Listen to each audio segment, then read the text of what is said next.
Hello everyone, thank you for joining me on my channel once again.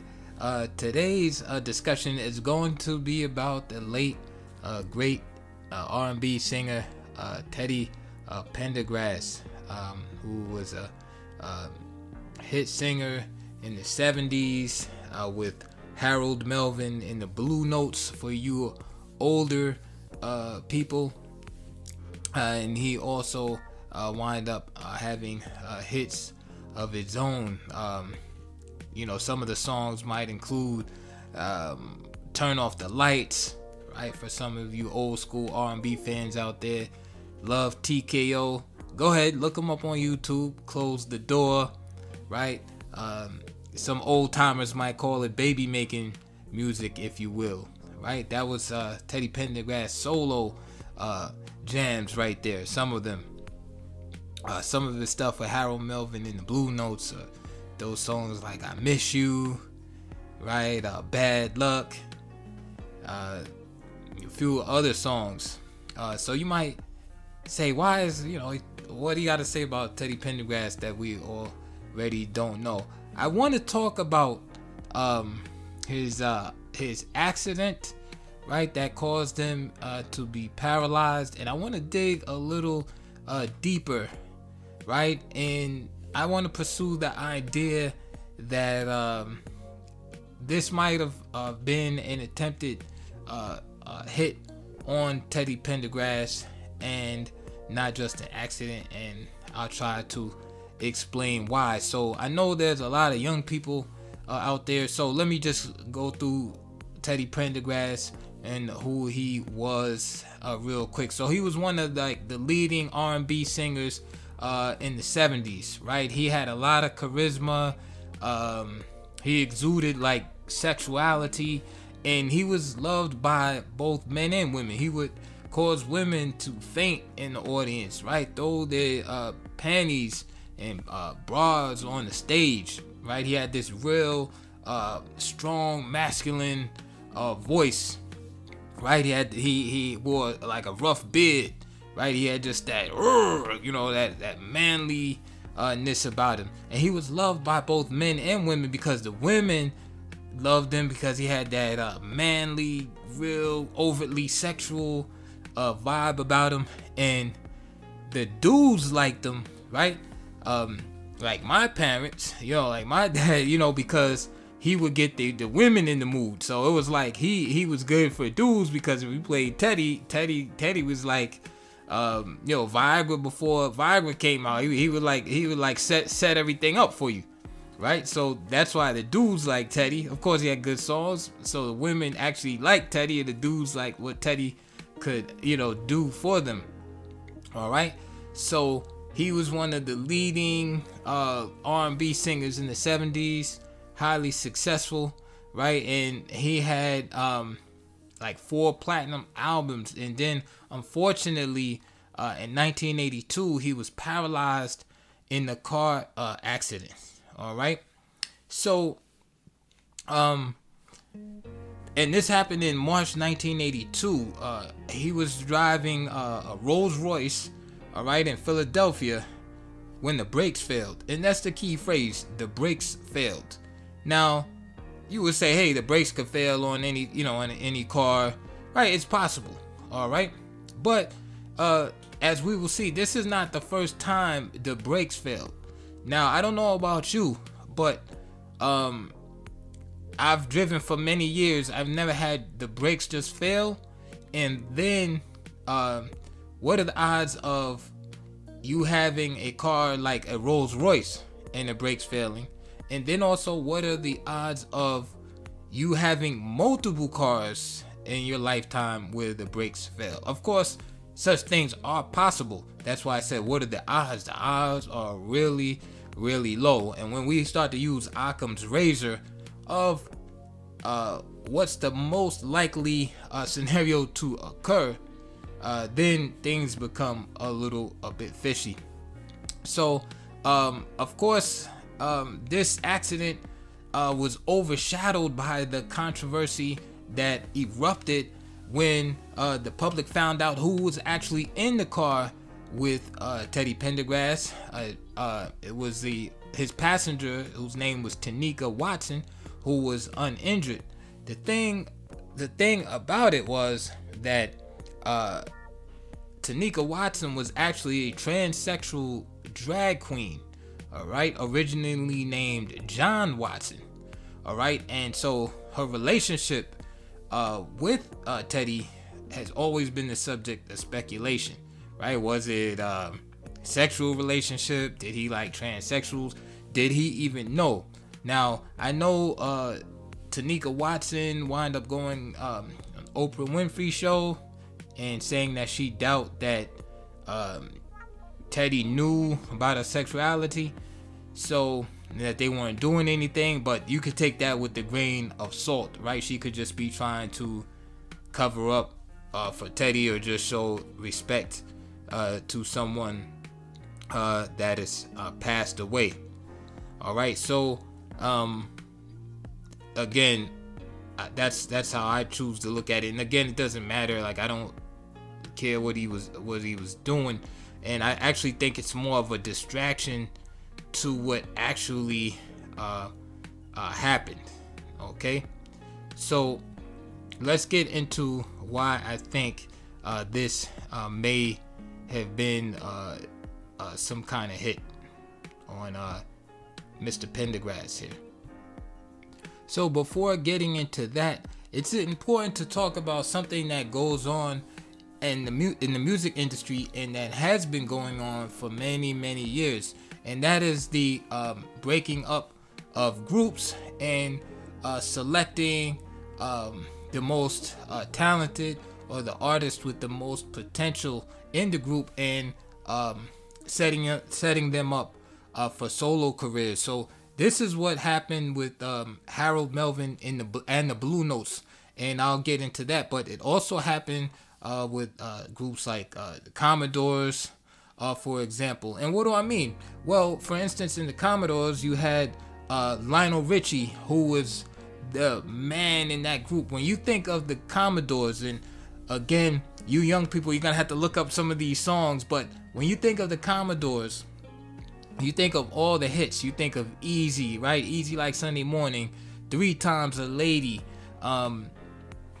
Still, right? Songs, Sail On, for example, Just to Be Close to You, right? I'm trying to come off the top of my head. There are so many songs. Brick House, right? Sweet Love. I can go on and on, right? When you think of the Commodores, you think Lionel Richie, right? Although he was a member of the group, he wrote basically all of their top hit songs, and the songs that were near the top of the charts, he was a co-writer on them. So at one point, record labels say, hey, you're the star of this group. We want to give you the most attention. We want to boost your career. You can lead those other guys, to their own devices. Now, listen, that might sound great, right? To the individual, right? They're gonna have their own, place in the sun now, right? They're gonna get to shine. But think that perhaps might create some animosity to the other band members. Perhaps you've known them for years, and right, you worked your way up, and playing clubs and small venues, and all of a sudden, right, you're getting all of this attention, right? The media wants to do interviews with Lionel Richie, right? They don't want to do interviews with Thomas McClary, right? Or Mr. Carmichael, right? They want to do all the interviews with Lionel. Lionel's getting all the attention, all the push, right?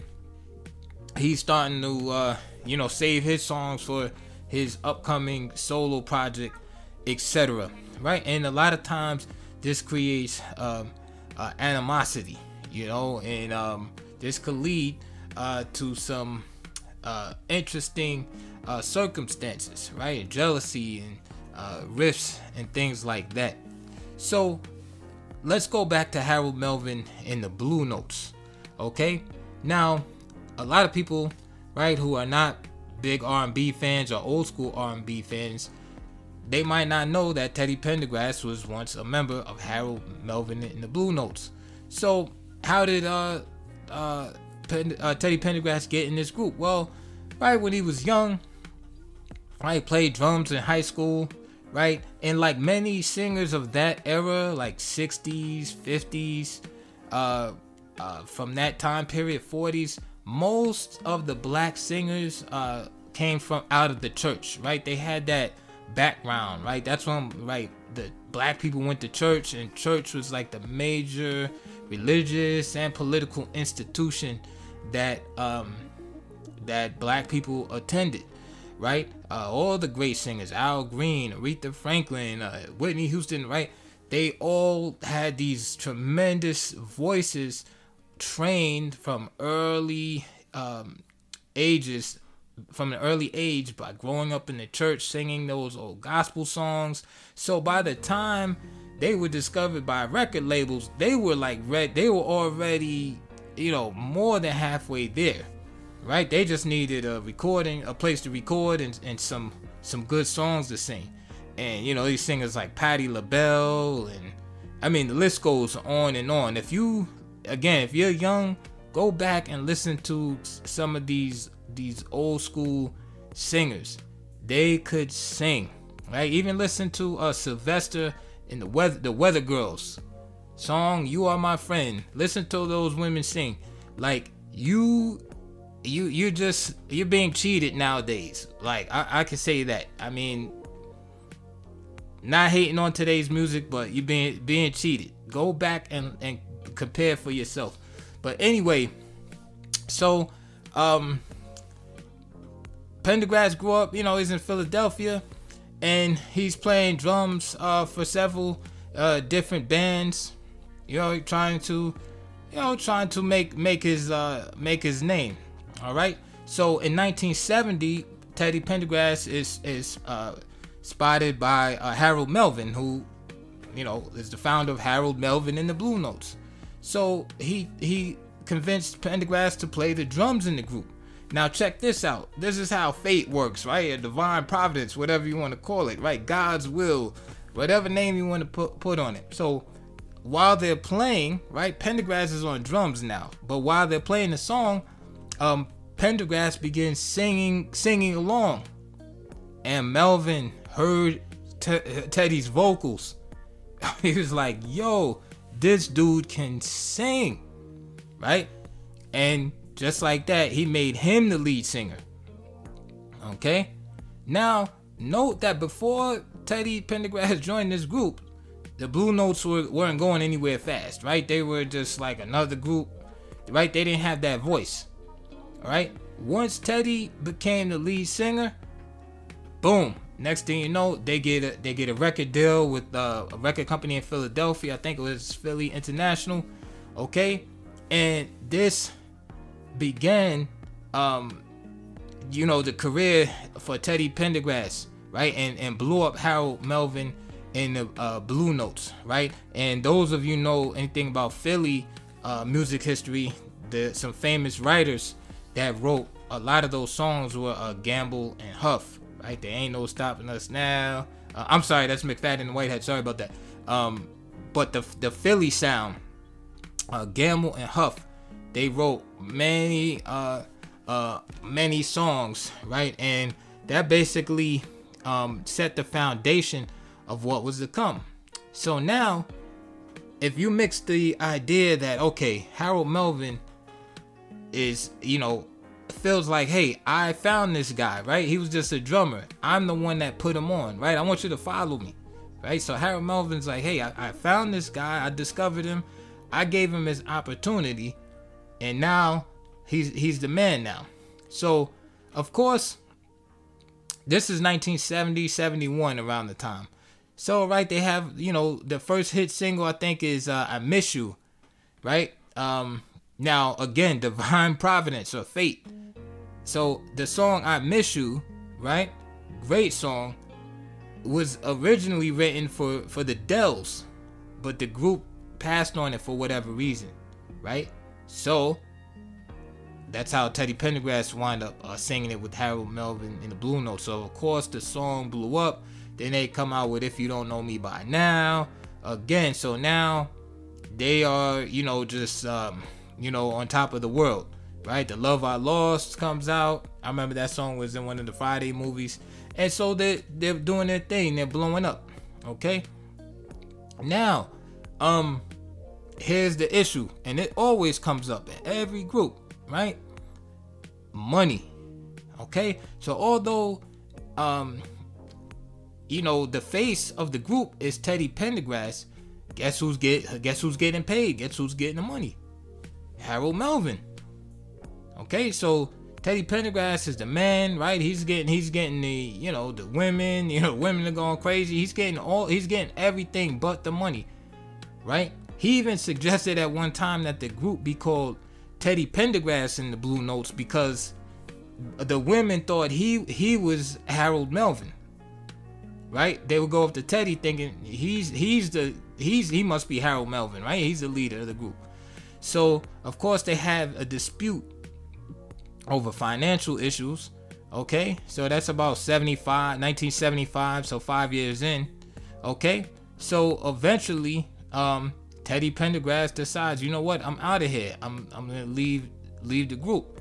So, and it was messed up because yes, Harold Melvin did put him on and make the way for him, but at the same time, Pendergrass must have felt he wasn't getting his due as far as what he was worth, because he did sing most of the group's songs, but hey, Melvin was controlling the group's finances. All right, so Pendergrass winds up leaving the group, and after Pendergrass left, who's the replacement? Exactly, you don't know who the replacement was because eventually they just kind of went back into obscurity. So that lets you know that it was because of Teddy, right, that they really blew up. Okay, so, and it's kind of the same if you think about it with the Commodores. Once Lionel Richie left the Commodores, it was kind of like they fell off into obscurity. I believe they had like one hit song, which was Night Shift, which was made in dedication after Marvin Gaye had passed away, unfortunately. All right, that song, I remember that was a big song. But other than that, do you remember who was the lead singer after Lionel Richie? I do, right? That's because I'm a big music fan, but a lot of people wouldn't know that it was a guy named J.D. Nicholas. Okay, because Lionel Richie was like, he was the man. But anyway, back to this story. So you can see how there would be excuse me, how there would be some animosity there. Okay, how Harold Melvin would feel some kind of way that, hey, excuse me, I brought this guy to prominence. Okay, I took him from just being an obscure unknown drummer, and now he gets this opportunity, and now he's gonna leave me. Not only does he leave, but he leaves and it cuts off Harold Melvin's income. He's losing a lot of money by Teddy Teddy leaving his group. All right, so you might say that's all sounds well and good, but let's get to the meat of this theory that you have that it might have been a hit. Okay, let's get to it. Right, so now the foundation has been laid. Okay, now after Pendergrass leaves in 1975, right, to pursue his solo career, right, he had a manager. And now remember, at the time, there's a lot of gangsterism around I can't say remember, I haven't told you that, but note that around the time there's a lot of gangsterism in the music industry. All right, don't think it was just all like peaches and cream. Everything was all all positive in all of these industries, whether it's movies, right, music, whether it's in California, New York, Philadelphia, Chicago, right, whether you want to look at sports world, whatever, there's always some kind of gangsterism. And I don't even mean that in a bad way. It is what it is, right? You always have an underbelly, right, of criminals, right, mobsters, right, from different backgrounds, right, vying for power. Anywhere you find large amounts of money to be made, you're gonna have this type of activity trying to infiltrate. And at the time in 1975, it was no different in Philadelphia. So I'm gonna give you this prime example. So 1976, Teddy Pendergrass had a girlfriend named Taz Lang. Now it's spelled T-A-A-Z, so I hope I'm pronouncing it correctly, Taz or Taz Lang. So that was Teddy's girlfriend, right, and his first manager. Now guess what happened to her? This is after Teddy goes solo, right? He leaves Harold Melvin. She shot dead on her doorstep. Okay, you think there's any connection? I mean, there might be, it might not be, but right, he leaves. He's like, I'm on my own. Dude stops making money. All of a sudden, the manager shot dead on her doorstep. All right, and of course, as many of these type of cases, it remains unsolved. Okay, so at the time, many blame what they call the Black Mafia. Okay, which would just be local Philly gangsters or criminals, right? And basically, the idea was that that Teddy was basically a golden goose, and somebody wanted the golden goose, and they didn't want Lang, you know, the manager, to have the control, so they knocked her off so somebody else could, you know, take over. All right. Another thing is that before the crash that paralyzed Pendergrass, his friends recalled that brake cables were cut. They were cut on some of his other cars, and you can go research this yourself, right? Because he had, you know, he was rich. You know, Pendergrass was rich, so he had like fleets of cars, and that's what I'm saying. The odds of the brakes going out, you know, I like how they say it in the media, the brakes failed. Like, yeah, they failed because somebody cut the cables. That's why they failed. But so his friends, you know, talked about before his crash that, you know, when he was paralyzed, that the brake cables were cut on some of the other cars. All right. And you might not know this. It's just a week before the crash of his Rolls Royce, Pendergrass had crashed the Maserati. Now, I don't know what caused that crash, but it's interesting. So, listen, Pendergrass might have been a little reckless too, right? He might have been, you know, want to drive real fast, and that's possible, all right? But it is a fact that the brakes did, quote unquote, fail, all right? And that the brakes were cut on other cars. All right. So the idea is who, you know, in any investigations, like who would want him injured or dead, right? And I would say always follow the cash. When you don't know, follow the money, right? Who's being hurt? Who's losing money here, right? Maybe somebody wanted him to sign with them, and he was saying no. Okay. You always have to try to follow the money. When you don't know, follow the money. All right. So, there were also reports that he was having trouble with his new Rolls Royce. Again, a luxury car like that having these type of issues. So, another angle that I want to throw in there again is the race angle. All right. So again, it's the 70s, right? Mid 70s. And you got a rich black man in Philadelphia driving around Rolls Royces, Maseratis. So, of course, you know, I mean, you know, with the police, you know, with people jealous that, you know, here's this guy, right? I mean, he has everything. He has the cars, houses, right? He had horses, right? Teddy was paid. He was getting money. He was young, right? Could have any woman that he wanted. All right. So he's driving around in Philly, you know, flashy car, all of that. Okay.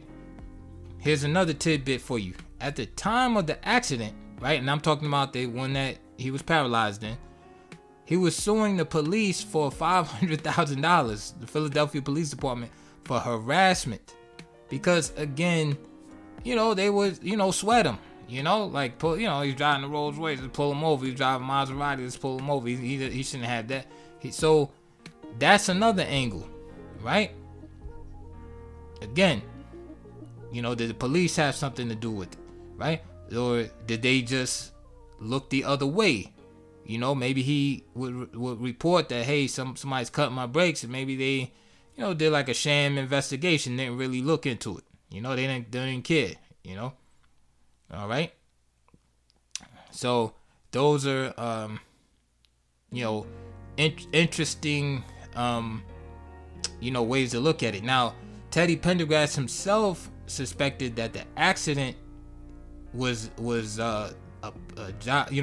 done by the police, or it was not that the police actually did it, but they had something to do with it. Like maybe they could have like some rogue cops pay off gang members, like some gangster to do it or something like that. But Pendergrass definitely thought that the police had something to do with this accident. Okay, so, and he's reportedly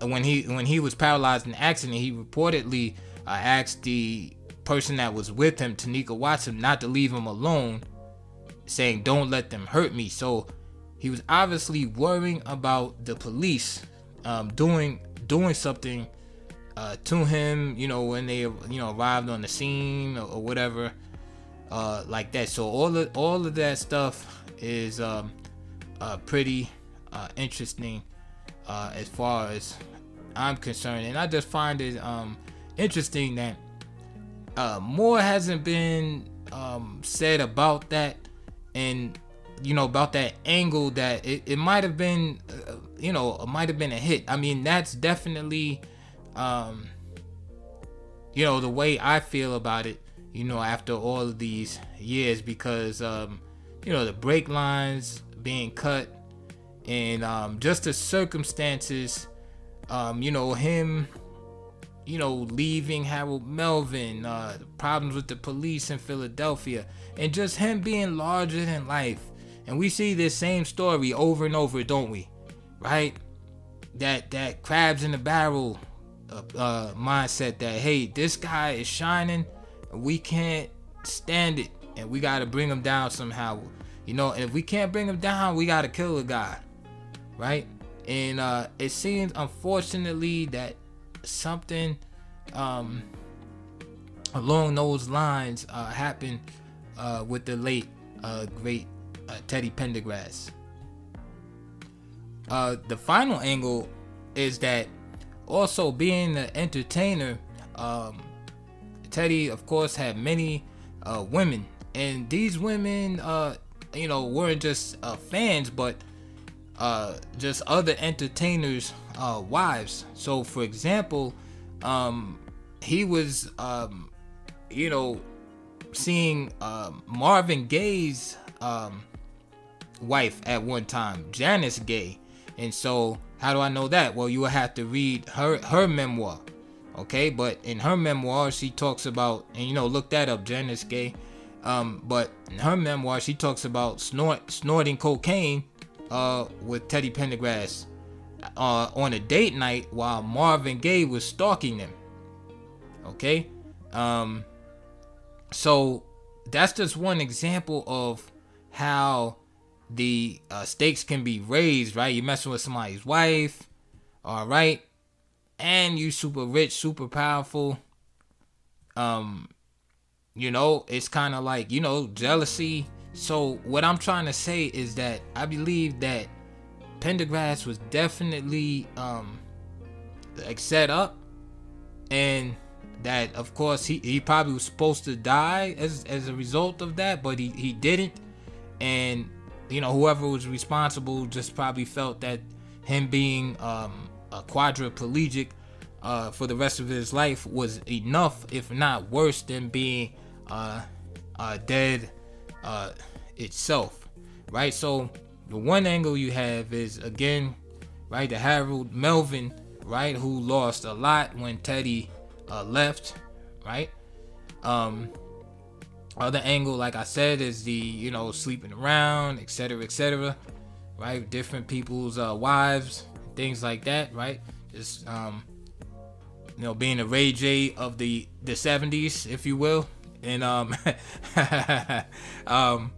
and the other angle was the angle of the police department. So it might have been one of the three, or a combination, right? Of just, you know, you get enough people hating on you, you know, sometimes they might collaborate to get you moved on to the next round, you know, so to speak. So that was just my little insight. It was something that caught my interest and that I've been thinking about.